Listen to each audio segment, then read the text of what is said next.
Bonjour à tous, à toutes et aux autres. Aujourd'hui, je vous parle d'un sujet de sexo et notamment de ce qui se passe souvent dans les couples hétéros avec une sexualité assez conventionnelle, on va dire.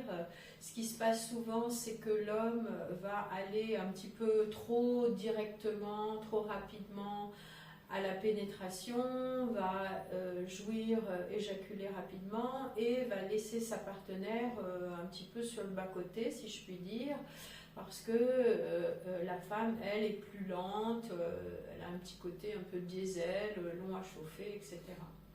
Donc, comment transformer cette situation qui peut être frustrante pour les deux, parce que moi j'ai souvent des hommes qui viennent me voir en tant que sexologue et qui veulent justement des techniques, qui veulent des choses pour durer, pour durer plus longtemps. Alors, comment faire? Déjà, pour les femmes, j'ai envie de dire,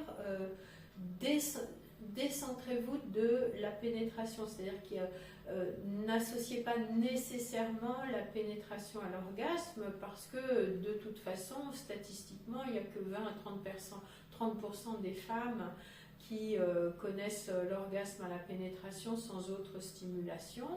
Et donc se décentrer de la pénétration, accepter que l'orgasme puisse venir d'une autre manière.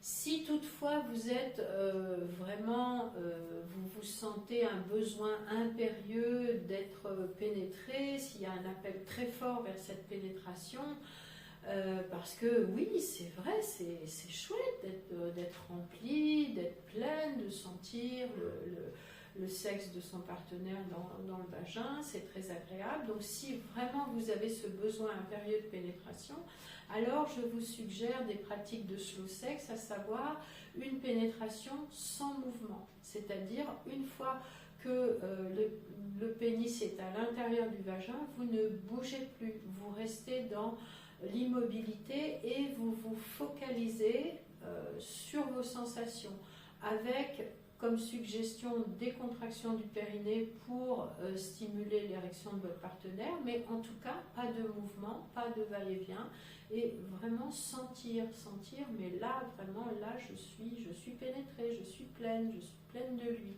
Et du coup, comme il n'y a pas de va-et-vient, il n'y a pas de stimulation, il n'y a pas de risque normalement d'éjaculation de la part du partenaire. Une autre chose possible aussi, c'est de faire ce qu'on appelle du edging, c'est-à-dire de gérer votre excitation en vague. Vous faites monter l'excitation, bien sûr en dehors de la pénétration, jusqu'à atteindre un certain seuil qui est juste avant l'orgasme ou l'éjaculation, et vous redescendez.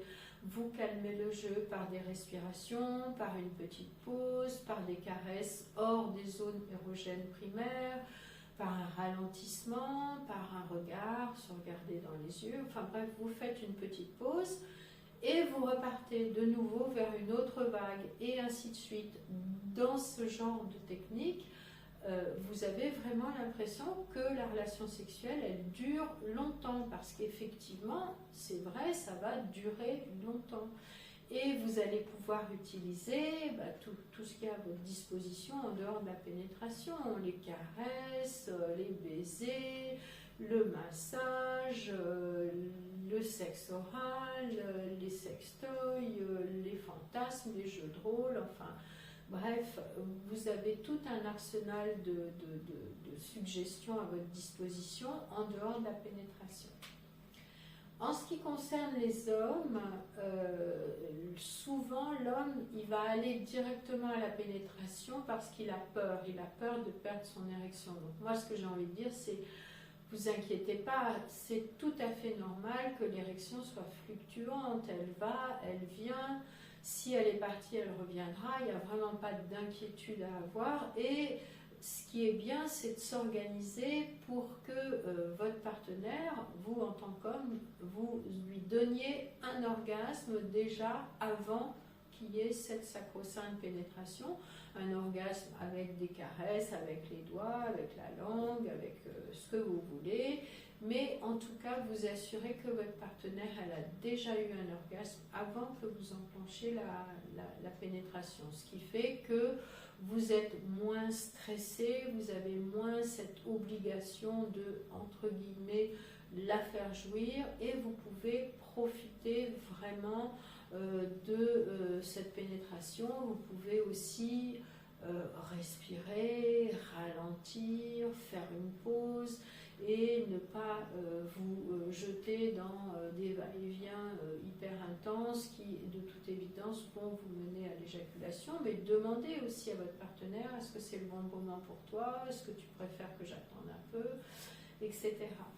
Bref, il existe des solutions pour que justement cette différence de rythme ne nous conduise pas à ce fameux orgasme gap, ce fossé orgasmique où les hommes ont eu un orgasme et pas les femmes. Donc c'est vraiment important de s'adapter et de se dézoomer, si je puis dire, de la pénétration pour que dans le couple, chacune y trouve son compte.